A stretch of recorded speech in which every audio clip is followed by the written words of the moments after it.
बिस्मिल्लाहिर्रहमानिर्रहीम। तमाम तर तारीफ़ें उस अलीम के लिए जिसने अपनी इल्म हिकमत से ज़माने में उजालों का तारुफ करवाया और रूह इंसानी को इल्म जैसी हसीन रोशनी से रोशनास करवाया। हमारा आज का जो लेक्चर है वो है जी कानून शहादत ऑर्डर 1984 पर, और इसमें हम सीखने जा रहे हैं may presume, shall presume, conclusive proof और प्रूव्ड, डिसअप्रूव्ड और नॉट अप्रूव्ड फैक्ट्स, और difference between presumption of law and presumption of fact. तो इस लेक्चर के एंड पे इंशाल्लाह आपको ये कॉन्सेप्ट्स हैं इनके वो क्लियर हो जाएंगे। तो चलते हैं डायरेक्ट लेक्चर की तरफ। अच्छा जी, कौन से फैक्ट्स होते हैं जो प्रूव और डिसअप्रूव होते हैं? हमारे पास दो ही फैक्ट्स होते हैं, फैक्ट इन इशू और रेलिवेंट फैक्ट। फैक्ट जब प्रूव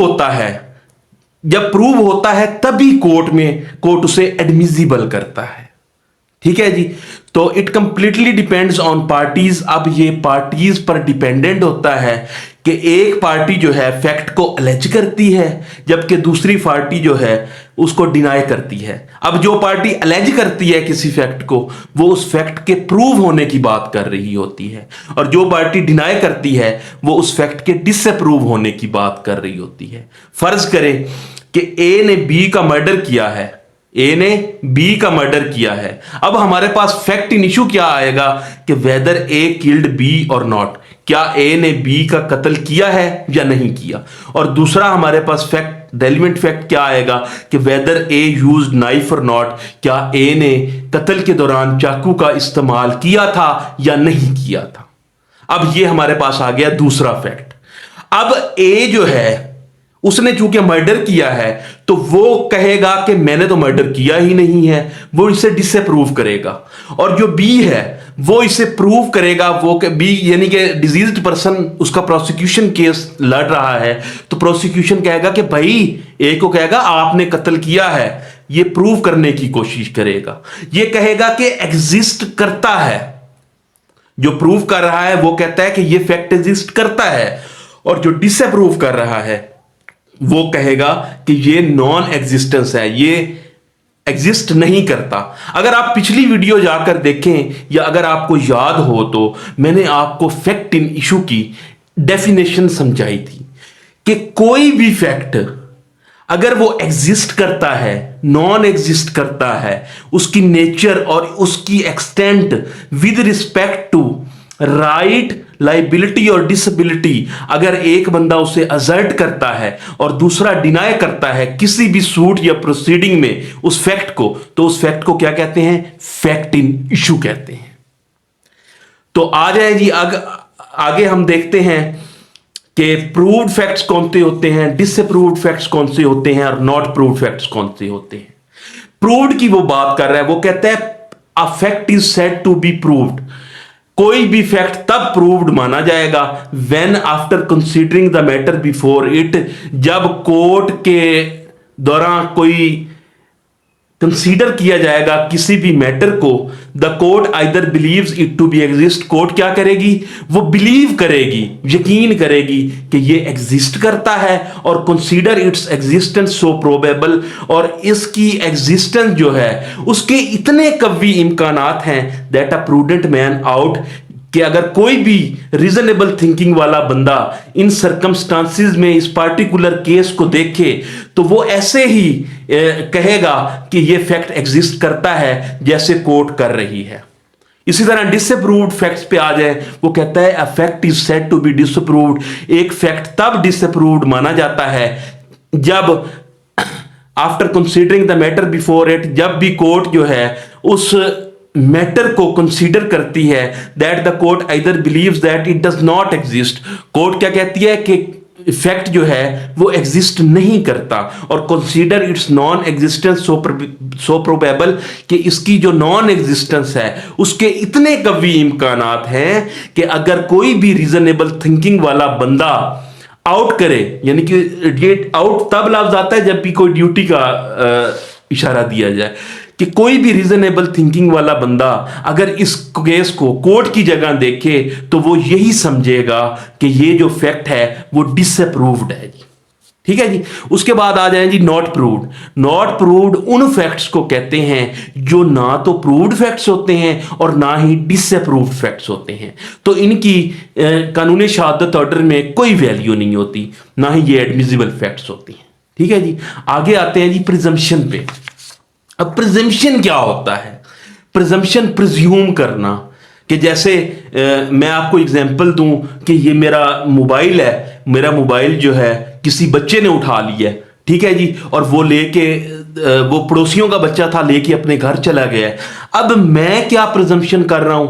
मैं ये प्रिजम्पशन कर रहा हूं कि किसी ने मेरे मोबाइल को चोरी कर लिया है। हालांकि वो 3 साल का बच्चा है, उसकी इंटेंशन जो है वो भी हम नहीं देख सकते, उसके ना ही उसने चोरी की है, चोरी का उस पर इल्ज़ाम भी नहीं लगा सकते, ठीक है जी। लेकिन वो बच्चा मोबाइल लेके चला गया है, उसे इसके यूज़ का भी नहीं पता, लेकिन मैं प्रिज्यूम कर रहा था कि मेरा मोबाइल चोरी हो गया है, और मेरी प्रिजम्पशन ये थी कि उसको चोर लेके चला गया है, हालांकि उसे बच्चा लेके गया है। तो प्रिजम्पशन में प्रिज्यूम होता है और शेल प्रिज्यूम होता है और कंक्लूसिव प्रूव होता है। 3 तरह ये प्रिजम्पशंस होती हैं। तो अगर हम प्रिजम्पशन की बात करें तो प्रिजम्पशन ऑफ फैक्ट होती है और दूसरी प्रिजम्पशन ऑफ लॉ होती है। जो प्रिजम्पशन ऑफ फैक्ट है वो डिस्क्रिशनरी प्रिजम्पशन होती है, और जो प्रिजम्पशन ऑफ लॉ है वो मैंडेटरी प्रिजम्पशन होती है। मैं आपको ना इसे स्टार्ट करने से पहले एक एग्जांपल देता हूं कि ए ने बी का कर दिया है मर्डर। अब सी जो है वो क्या है? वो बी का दोस्त है, जो बंदा मर्डर हुआ है। वो सी भाग के जाता है और उसके पेट में चाकू लगा हुआ होता है। वो चाकू को निकालता है, नाइफ को निकालता है और बैठा होता है। वहीं पे कोई फोटो जो है ना, वो क्या कर लेता है? उसका क्लिक कर लेता है। हालांकि बी जो है वो तो मर्डरर नहीं है, बी जो है उसका मर्डरर तो ए है, लेकिन वो समझ रहा है कि सी, लोग समझ रहे हैं कि कोर्ट भी समझ रहा है कि सी मर्डरर है, क्योंकि जो फोटो है वो सी का किसी ने क्लिक कर लिया है। कब क्लिक किया है? जब वो बी के पेट से चाकू निकाल रहा था।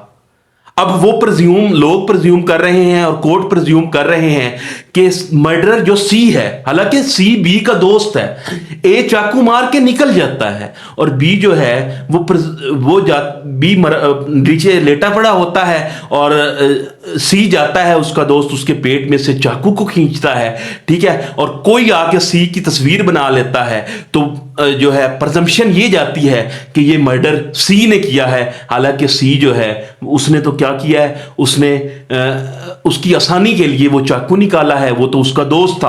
अब सी जब प्रूव करेगा एविडेंसेस के जरिए, सी क्या करेगा? प्रूव करेगा एविडेंसेस के जरिए कि मैं मर्डरर नहीं हूं, मैं तो उसका दोस्त था और मैं उसकी आसानी के लिए उसके पेट से चाकू निकाल रहा था। तो फैक्ट्स 2 तरह के होते हैं। अब जो प्रिजम्पशन 2 तरह की होती है, एक फैक्ट की प्रिजम्पशन होती है और एक लॉ की प्रिजम्पशन होती है। जो फैक्ट की प्रिजम्पशन होती है वो कहता है कि डिस्क्रिशनरी प्रिजम्पशन इसे हम बोलते हैं, और inference drawn from the observation of course of nature. और जो प्रिजम्पशन है फैक्ट की, उस पर और भी एविडेंसेस दी सकती हैं उसको डिसअप्रूव करने के लिए। जब और एविडेंसेस आ जाएं तो प्रूव प्रिजम्पशन भी डिसअप्रूव में तब्दील हो सकती है, लेकिन वो तब होती है जब उस पर एविडेंसेस ज्यादा आ जाती हैं और वो एविडेंसेस प्रूव कर देती हैं कि ये फैक्ट जो है वो डिसअप्रूव है। तो ये मे प्रिज्यूम, इसे हम बोलते हैं मे प्रिज्यूम। अच्छा जी, दूसरे टाइप की जो लॉ की प्रिजम्पशन है वो 2 तरह की होती है, एक रिबटेबल प्रिजम्पशन और एक इरिबटेबल प्रिजम्पशन। जो रिबटेबल प्रिजम्पशन है वो कहती है कि require certain evidence to support the allegation. वो कहते हैं कि ये कोर्ट ने शेल प्रिज्यूम कर लिया है, कोर्ट ने मान लिया है, लेकिन अगर आप और एविडेंसेस लाएंगे तो कोर्ट हो सकता है इस फैक्ट को डिसअप्रूव भी कर दे।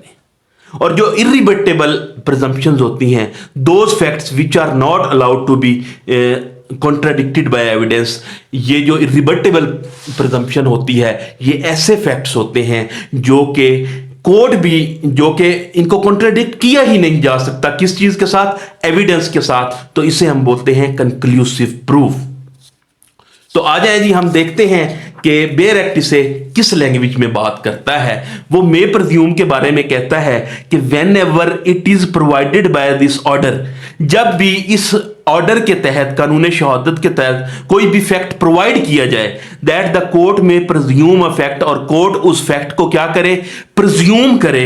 It may either regard such fact as proved, court कहे कि ये फैक्ट जो है प्रूव्ड फैक्ट है, unless and until it is disproved, हत्ता के इस फैक्ट को डिसअप्रूव किया जाए, और may call for proof of it, और इस फैक्ट को डिसअप्रूव करने के लिए कुछ एविडेंसेस लाए जाएं, तो हो सकता है कोर्ट उसे मान ले कि ये फैक्ट मे प्रज्यूम है।